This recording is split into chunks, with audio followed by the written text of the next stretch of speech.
Joel, thank you for being here. Good to be here. Appreciate it. You're here down for the first time, the Niall retail location in Kansas City. You guys did a good job, and it's a good spot. It's a great location. There's a nice feel in here, so I've been wanting to come down. And well, it's always good to see all your watches anyway. Thank you. Then to be able to see the new home, it's a good spot. Yeah, we originally met right after we gave Ned Yost the watch, and Jason Grill introduced us, if that's correct. Yeah, Jason, who's involved in so many different million things here in town, and so he connected us, and didn't know that shortly after I'd have a Niall watch on my wrist. Still do. Yeah, Jason was like, you should put a watch on Goldberg's wrist. And I was like, well, can you make that happen? And we just sold out right after we went to the World Series and all that. And then I was like, hey man, we're gonna get you a watch. And then it was probably it's downtime through the season. And then we came back to the season, and then there I was waiting with a brand new blue watch. Sitting there right as I finished my show. Well, you had texted me. It's not like you just popped up randomly. Yeah, it wasn't like I just kind of showed up in your booth like a crazy guy. Here he is. Which would have been okay too. I mean, I'm sure you've had your fair share of those. I mean, crazy guys, that's okay. Crazy guys that show up with a watch, even better, I suppose. But no, you had talked about the watch, and that'd be great. But I was just the whole Ned story was really cool, and that was great, and then I just kind of forgot about it. And it wasn't like, all right, why hasn't Mike called me yet? So when you got back in touch with me and said, hey, I'm coming by today, and then you had this thing, it was pretty amazing. Which the interesting part of that was, one of the things that we were working with you on is, I knew this thing was going to get salvie splashed, and I wanted to see how many it can handle up to, and it seems like it's handled pretty well. It has. The cool thing for me is that when I know the salvie splash is coming, I mean, you have to assume after every win it's coming, and then every now and then it doesn't. And I hear about that, by the way, from the fans. What happened? I don't know. It's not my deal. It's Salvie's deal. Maybe he's hurt or something like that. I don't know. But most of my devices that I have, the phone, the iPad, the Apple Pencil, all these things that I'm using throughout the game, I hand to my audio guy before I go out, as I'm going out to do that interview, because I don't want any of those things ruined, and I have to assume that I'm going to get drenched, whether it happens or not. So the one thing that I don't have to worry about, which happens to be the nicest of all of those, is this bad boy. So it has held up to a lot of salvie splashes. You'd never know, I'll put it that way. It's had its share of water and Gatorade, and other than just kind of cleaning it off a little bit, nothing. And that was really, that was the start of us around that time.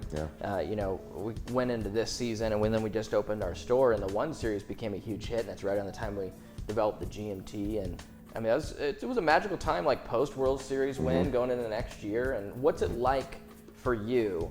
You've been doing this a while, and you're very well respected in the city. So what's it like for you at where you are in your life and what you've achieved to want to have been a part of that for the World Series, and then now what's it like for you after the seasons? Well, I've thought about this a lot, because on the one side, this is what I always dreamed of doing.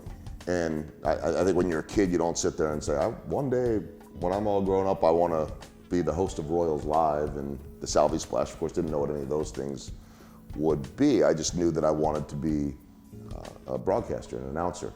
And that was from 8, 9, 10 years old, whatever it was. I didn't grow up here in Kansas City. My wife actually did. But I knew I wanted to be in this profession. And so to have kind of followed that path, I've been in television for over 20 years now, 22, something like that years. And this is going to be my 10th season with the Royals, which is mind-boggling to me. So I now officially have been here longer than anywhere I've been in my professional career, which is amazing. Love it here. But the flip side of it, no one could have envisioned this when I came here, because I came here in 2008, the team was not very good, as everybody knows. But I envisioned that maybe this team could win at some point, and how incredible that would be for this town. I didn't realize how off the charts it would be for everyone. I mean, I don't care if you're a business owner, if you're making and selling watches, if you've got a restaurant, whatever it is, when the team is winning, everybody's happy. And when you look at us, and I like to say little Kansas City, and I say that because compare us to New York or Chicago or LA or Philadelphia or all the big markets. And we have, for 2 years in a row, had the highest television ratings of all 29 American teams. They don't measure the Toronto Blue Jays. And that's measured in a percentage. If it was the pure number, well, of course it would be the Yankees. Of course it would be the Cubs. It would be the big cities. But it's a percentage of households in the market. And we have had the highest rated broadcast for the last 2 years. Now add in the incredible attendance we have. And what that should tell everyone is the fact that everyone is watching. And if you even look in the off season, if I go to the grocery store or I'm announcing a hockey game for the Missouri Mavericks and I bump into people, and while they might want to talk a little bit of hockey, the first question I generally get is about the Royals next season. Yep. So it's what everybody's talking about. You know that too. I mean, look at some of the people that are wearing your watches. Whether it's Jack Sock, whether it's Bill Self, those guys love the Royals too. And so they want to know about it. And so it's become very much a part, I think, of the fabric of this city. And so for me, I feel like I'm working as hard and doing all the things that I always did, and I'm lucky to be around good people that I work with. And I say all the time that I go to baseball games not just for free, they pay me to go watch baseball games and talk about it. That's the most amazing job in the world. And I did feel that when the team wasn't good. But now, the fact that everybody's watching, it's incredible. I mean, it's just one of the many great things about the city. You know, we talk a lot about at Niall how we're here to honor those that are all in. Mm-hmm. And, we always like to hear the story. I mean, that's kind of, I think, why it's mystical about the Royals is, it's a story of a really a Moneyball game and mm-hmm. being the little guy in comparison to all the big teams. What's it been like for you, watching someone like Ned Yost come in mm-hmm. when he came in, and he really wasn't liked when his first few seasons, mm-hmm. and then that started to change. Mm-hmm. What's it like seeing and being a part of this process?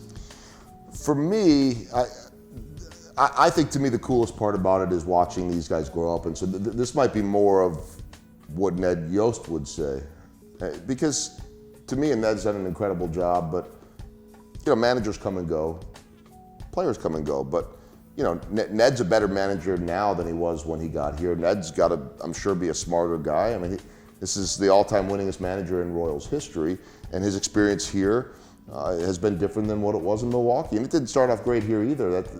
Winning changes everything, and when you're winning, you are a good manager, and when you're losing, you're not. But I think he's still, for the most part, the same guy.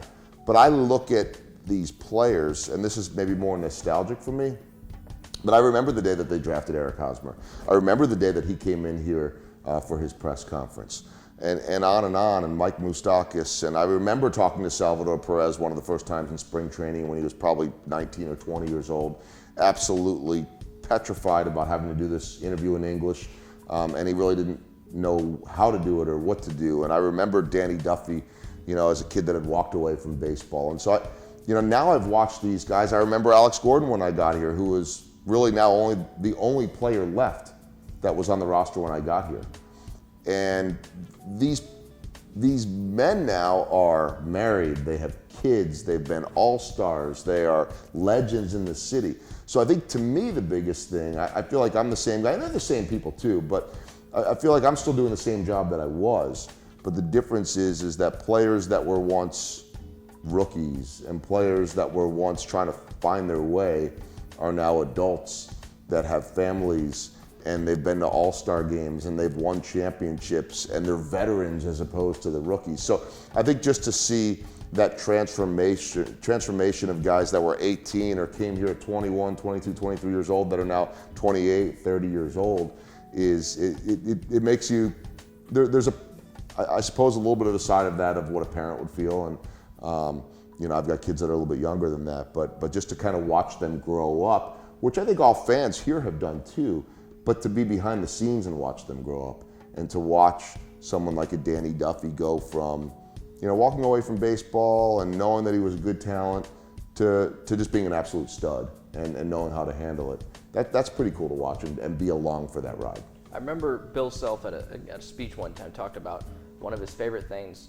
with players is being able to be a part of the process of bringing them up. He's taken guys that come from quite literally nothing and huge challenges ahead of them, and helping guiding them through to some who turn into, players with massive $1 million deals, and others that go into real business and do real things. And you feel like you have an impact with what you do. I mean, you're down there every game when whoever the winner is. I mean, you're there when you see Perez, when he was a pup and when he became something. You feel like you have an impact on these guys' lives of being kind of an OG in all this and being able to guide them.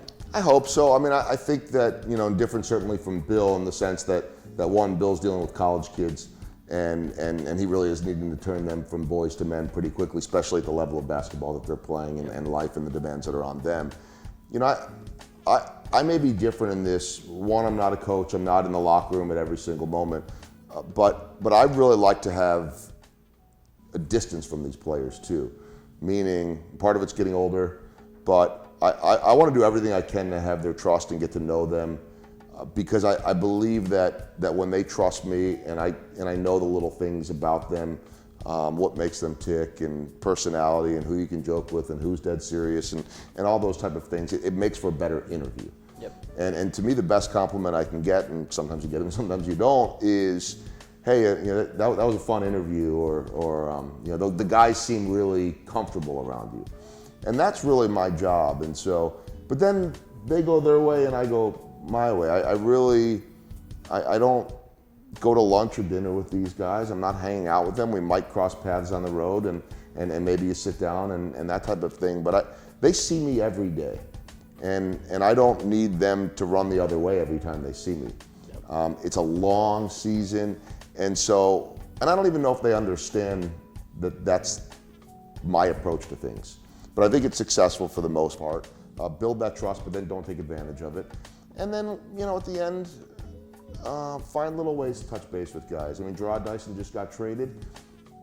He's got 1 million people ahead of me, friends and, opponents, teammates, coaches, scouts, that are going to get in touch with him, agent, family, all that.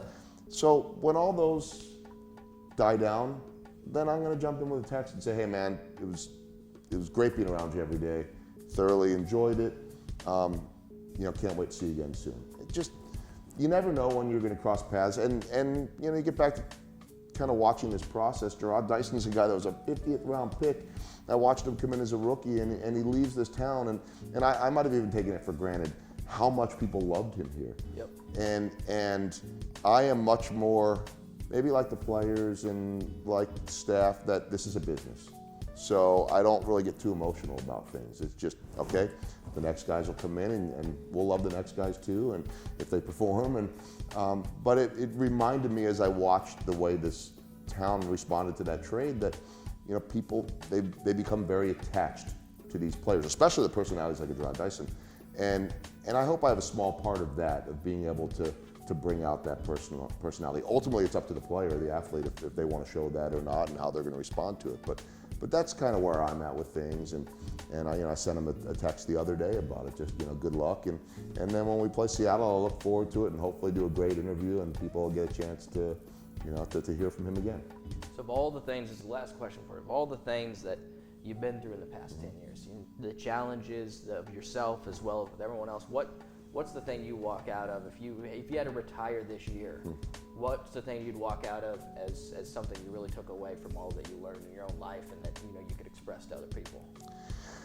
Oh, there's so many, and I think that's a little bit of a different question than favorite memory, and those are hard, but sometimes maybe obvious too, right? Winning the World Series, that type of stuff. I asked Ned that once. He was like, "No, just winning the World Series." Yeah, I mean we can find ways to make that simple, and there's so many little things that pop into your head, game ending at 3:14 in the morning in St. Louis, that type of stuff will always be there. But I think to me, just the lesson, and I talk about this when I go out and speak to businesses, is that really the way I go about things every day is no different than the way you would go out there and deal with some of the big name people in the industry that you're going to talk to over in Europe, or potential customers. I mean, it's all about trust and relationships, and that's true with me and these guys that are making millions of dollars and performing on the biggest stage and are heroes and legends in this town that are so well known.